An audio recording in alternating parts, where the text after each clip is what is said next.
नमस्कार, मैं हूं दीपाली राणा और आप देख रहे हैं जी बिजनेस स्पेशल मार्केट आउटलुक 2017, जहां हर रोज हम कुछ बड़े जानकारों से जानने की कोशिश कर रहे हैं कि साल 2017 भारतीय बाजारों के लिए आपके रिटर्न के लिहाज से कैसा रह सकता है। और आज बहुत ही खास मेहमान हमारे साथ मौजूद हैं। हमारे साथ मिस्टर रसेश शाह हैं, जो कि चेयरमैन है एडलवाइस ग्रुप के। मिस्टर शाह, नमस्कार, शुक्रिया आपने समय दिया जी बिजनेस को।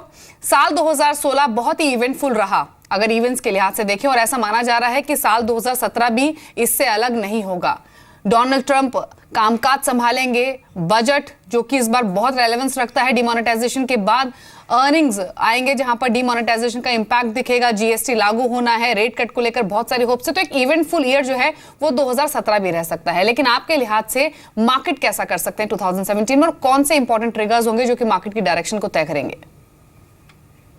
आई थिंक जो एटलीस्ट 2016 में specially in the second half जो हमने ग्लोबल अनसर्टेनिटी देखी है, इंडिया में भी डीमोनेटाइजेशन की वजह से 1-2 महीने का स्लो डाउन हुआ है, तो मेरा तो ये मानना है कि ओवरऑल 2017 अच्छा रहना चाहिए।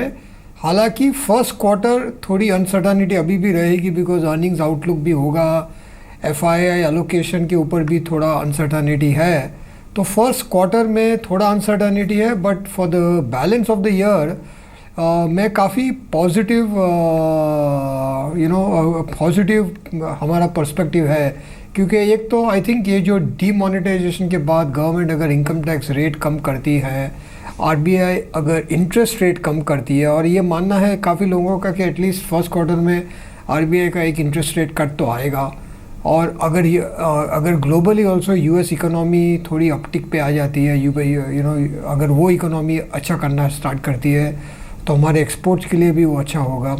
ऑयल प्राइस भी मेरे हिसाब से स्टेबल रहना चाहिए बिटवीन अबाउट $55 to $60, जो इंडिया के लिए बहुत अच्छा है। तो ये सब देखते हैं तो मेरा ये मानना है कि outside the first quarter, the next 3 quarters after that, आने वाला साल काफ़ी अच्छा रहना चाहिए। और जो आपने कहा अनसर्टेनिटी, वॉलेटिलिटी 2016 की थी, ये बेस के ऊपर 2017 में कुछ अच्छे अर्निंग्स ग्रोथ और इन्वेस्टर्स के लिए अच्छा होना चाहिए। जी मिस्टर शाह, आपने अर्निंग्स की बात कही और आपने कहा कि तीसरी तिमाही काफी खराब रह सकती है। डेफिनेटली ज्यादातर एक्सपर्ट्स यही मान रहे हैं, लेकिन क्वेश्चन ये है कि क्या आपको लगता है कि अर्निंग इम्पैक्ट, डिमोनेटाइजेशन इम्पैक्ट के लिहाज से थर्ड क्वार्टर वर्स्ट क्वार्टर होगा और शायद फोर्थ क्वार्टर ऑनवर्ड चीजें थोड़ी स्टेबल होंगी? क्या ऐसा होप्स रखनी चाहिए? ऑलरेडी अर्निंग्स ऑलरेडी रिकवर हो रहे थे काफ़ी सेक्टरों में, लेकिन ये जो क्वार्टर है, थर्ड क्वार्टर जो अभी ख़त्म होने वाला है, दिसंबर वाला क्वार्टर, और आने वाला क्वार्टर जन फेब मार्च वाला, इसमें आई थिंक अर्निंग्स का स्लो डाउन तो होना ही है बिकॉज ऑफ द डीमोनेटाइजेशन। काफ़ी सेल्स स्लो हो गए, काफ़ी बाइंग पोस्टपोन हो गई है। तो ये तो आई थिंक अभी ऑलरेडी इन्वेस्टर्स के एक्सपेक्टेशन में है। एनालिस्ट ने अपने अर्निंग्स एस्टिमेट भी रिवाइज करना स्टार्ट कर दिया है।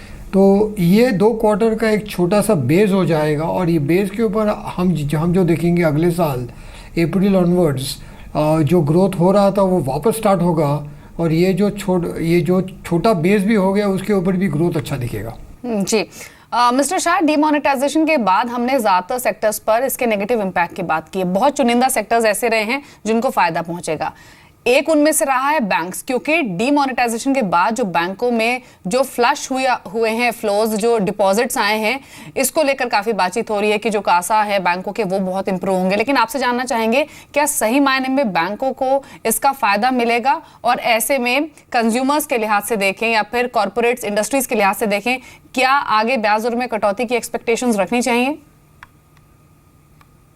या एब्सोल्युटली, आई थिंक ये क्वार्टर में भी आरबीआई का रेट कट आया नहीं, और फिर भी काफ़ी बैंकों ने अपने जो इंटरेस्ट रेट है कम किए हैं, क्योंकि ये जो डीमोनेटाइजेशन के इफ़ेक्ट है, ये 14 लाख 15 लाख करोड़ जो बैंकिंग सिस्टम में आ गया है।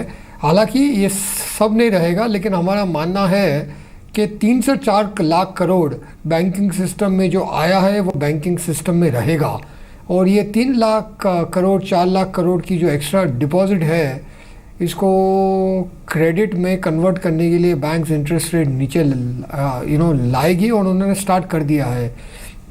तो ये क्वार्टर आरबीआई का कट भी हो सकता है और बैंक के भी इंटरेस्ट रेट कम हो सकते हैं, और उसके साथ में अगर गवर्नमेंट ने इनकम टैक्स रेट कम किए आने वाले बजट में, तो ये सब एक साथ में आके आई थिंक ये जो डीमोनेटाइजेशन का थोड़ा अनसर्टेनिटी था, इसके ऊपर अच्छा बिल्डअप हो सकता है। जी मिस्टर शाह, लेकिन एक और कंसर्न है, वो ये है कि अभी भी अगर आप देखें तो कॉर्पोरेट्स की ओर से जो इन्वेस्टमेंट्स होने चाहिए थे वो हो नहीं रहे हैं। बहुत धीमापन है अभी कॉर्पोरेट इन्वेस्टमेंट्स की ओर से, और शायद वजह ये है कि अभी भी मैक्सिमम इंडस्ट्रीज में जो कैपेसिटी यूटिलाइजेशन लेवल है वो भी पूरी तरीके से अभी नहीं यूजफुल हो रहा है, चाहे वो सीमेंट हो या फिर ऑटोज हो, बहुत सारी ऐसी इंडस्ट्रीज हैं। तो क्वेश्चन यही है कि ये जो कॉर्पोरेट्स की ओर से जो इन्वेस्टमेंट्स आनी चाहिए वो कब तक शुरू होने की उम्मीद है, क्योंकि वहीं से एक सही रिफ्लेक्शन मिलेगा कि हाँ डिमांड इंप्रूव हो रही है, इकोनॉमिक एक्टिविटीज इंप्रूव हो रही हैं। हमारे मानना है कि आने वाले 1 साल के लिए भी कॉर्पोरेट इन्वेस्टमेंट अभी तक स्टार्ट होगा नहीं, और इसके 3 और 4 रीजंस है।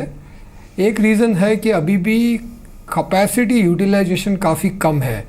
आप इंडस्ट्री से इंडस्ट्री को देखिए, but average capacity utilisation around 75% के आसपास है, और हमने ये देखा है कि जब ये 85 के आसपास आता है उसी टाइम पे नया कैपेक्स स्टार्ट होता है। तो एक तो ये कैपेसिटी यूटिलाइजेशन कम है, पार्ट ऑफ दिस एक्सपोर्ट की वजह से भी है, क्योंकि एक्सपोर्ट सेक्टर बहुत स्लो है। लास्ट 3-4 साल से एक्सपोर्ट सेक्टर कंसिस्टेंटली स्लो हो रहा है, बिकॉज ग्लोबल ग्रोथ बहुत कम है। तो एक तो वो है। सेकंड, ये जो बैंकों के लिए भी प्रोजेक्ट फाइनेंस अभी स्लो था, अभी धीरे धीरे जैसे हाईवे सेक्टर में अच्छा इन्वेस्टमेंट हो रहा है वापस। On the road sector government ने बहुत अच्छा काम किया है। हमने रिन्यूएबल में काफ़ी इन्वेस्टमेंट्स आने स्टार्ट हो गए हैं, तो वो हम कुछ इन्वेस्टमेंट स्टार्ट होने का आ रहे हैं।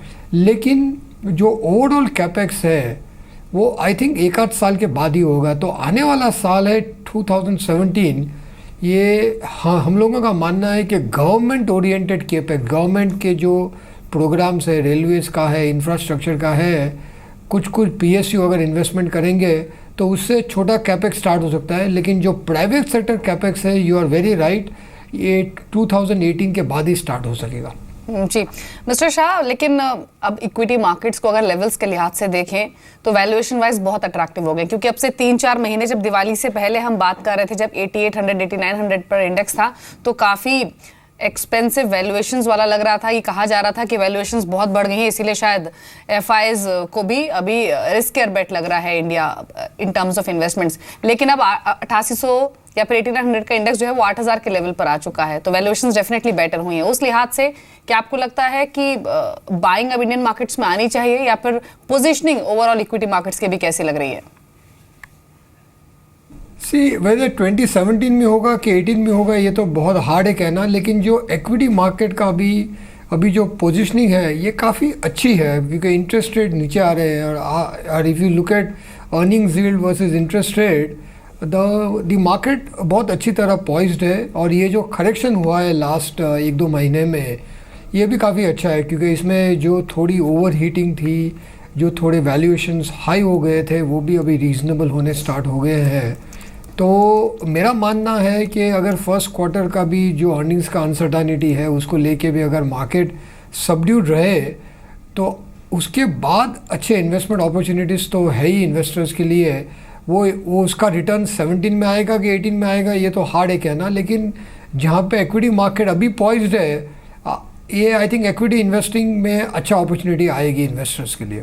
जी मिस्टर शाह, लेकिन बैंकों की एसेट क्वालिटी को लेकर अभी सिचुएशन आपको कैसी लग रही है? कहीं ना कहीं डीमोनेटाइजेशन के बाद जो लिक्विडिटी फ्लश हुई है, उसके बाद ये एसेट क्वालिटी का मुद्दा थोड़ा सा पीछे रह गया है, लेकिन RBI ने जो क्लीन अप प्रोसेस शुरू किया था उसका रिफ्लेक्शन हमने पिछले 2-3 क्वार्टर्स में बैंकों के अर्निंग्स पर देखा भी है। ज्यादातर बैंकर्स ये मेंटेन करते आए हैं कि शायद अगले 1 से 2 क्वार्टर बाद जो स्थिति है वो काफी बेहतर होगी। लेकिन आपको क्या लगता है, ये बैंकों की भी एसेट क्वालिटी की सिचुएशन कैसी है? क्या पूरी तरीके से या फिर मोर देन 50% ये अब रिफ्लेक्ट हो चुकी है? आई थिंक एब्सोल्युटली, क्योंकि ये जो एसेट क्वालिटी का इशू था, ये यू मस्ट हैव सीन के लास्ट कपल ऑफ मंथ से इसकी बातचीत भी बहुत कम हो गई है। क्योंकि अगर हम 6 महीने पहले देखें तो हर रोज़ हेडलाइन आती थी bank asset quality, asset quality, asset quality. क्योंकि इसका जो मेन रीज़न है, ये जो 2014-15 में आरबीआई ने जो क्लीन अप प्रोसेस चालू किया, जो AQR asset quality review start की थी, इससे जो अनक्लासिफाइड एनपीए थे वो क्लासिफाई हो गए। अभी एक बार क्लासिफाई होने के बाद क्या होता है, उसके बाद उसकी प्रोविजनिंग होती है, प्रोविजनिंग के बाद रिस्ट्रक्चरिंग होती है, रिस्ट्रक्चरिंग के बाद उसकी रिकवरी होती है। तो एक बार अगर क्लासिफिकेशन हो गया तो उसके बाद एनपीए कितने हैं, क्या है और उनको आगे जाके कैसे हैंडल करना है वो काफ़ी सर्टन हो जाता है। तो ये ऑलमोस्ट लाइक अ साइकिल है। तो मेरा तो ये मानना है कि अगले 1-2 क्वार्टर के बाद तो एसेट क्वालिटी की बातचीत भी नहीं होगी, क्योंकि जो है वो आ जाएगा, क्वांटिफिकेशन हो गया है, सर्टनिटी आ गई है। Recovery will be another 3-4 years away to completely recover all the NPAs. जी मिस्टर शाह, लेकिन जो इस बार का बजट है वो बहुत स्पेशल है और कई बातों में अलग है। सबसे पहला बदलाव तो ये है कि 1 महीने पहले आ रहा है। दूसरा बड़ा बदलाव कि अब रेलवे बजट आम बजट में मर्ज हो गया है। और तीसरी बड़ी डेवलपमेंट ये है कि डिमोनेटाइजेशन के बाद आ रहा है, जब ऐसा माना जा रहा है कि सरकार के फाइनेंसेस इंप्रूव होंगे। अब क्वेश्चन ये है, या फिर जो ज्यादातर वॉइसेस हैं वो ये हैं कि सरकार के फाइनेंसेस इंप्रूव हुए हैं तो ऐसे में जो सरकार की स्पेंडिंग है वो भी बजट में बढ़ सकती है, और स्पेशली ये टैक्स फ्रेंडली बजट रह सकता है ताकि कंज्यूमर का जो सेंटिमेंट है वो रिवाइव हो सके, डिमोनेटाइजेशन के इफेक्ट को नेगेट करने की कोशिश हो सकती है। आपका व्यू क्या है, क्या लग रहा है आपको इस बार के बजट से, क्या एक्सपेक्टेशंस हैं? आई थिंक होगा, काफ़ी होगा। हमने अगर if you have heard the finance minister, उन्होंने भी काफ़ी इंडिकेशन किए हैं कि इनकम टैक्स रेट तो कम होने हैं, टैक्सेस भी कम होने हैं, और ये जो डीमोनेटाइजेशन की वजह से टैक्स बेस भी थोड़ा ब्रॉडन हो जाएगा तो गवर्नमेंट के पास स्कोप ज़्यादा रहेगा। मेरा ये मानना है कि ये जो उनके पास पूरा स्कोप है ये 2017 में यूज़ नहीं करेंगे। कुछ 2017 में होगा और कुछ 18 के लिए भी दे विल होल्ड बैक, क्योंकि 18 is the main pre election year. अगर 19 में इलेक्शन होने वाले हैं तो उनका फाइनल पॉलिसी स्टेटमेंट 2018 का यूनियन बजट में होगा। तो इसकी वजह से मेरा मानना है कि कुछ चीज़ें 17 में आएगी और कुछ चीज़ें ये 18 के लिए होल्ड भी करेंगे। बिल्कुल, इनफैक्ट जो मिस्टर शाह ने कहा वो बहुत इंपॉर्टेंट बात है कि 2019 के चुनावों से पहले सरकार अपने पॉलिसी स्टेटमेंट्स को इस बार बजट में रिफ्लेक्ट करेगी, जो कि बहुत अहम रहेगी।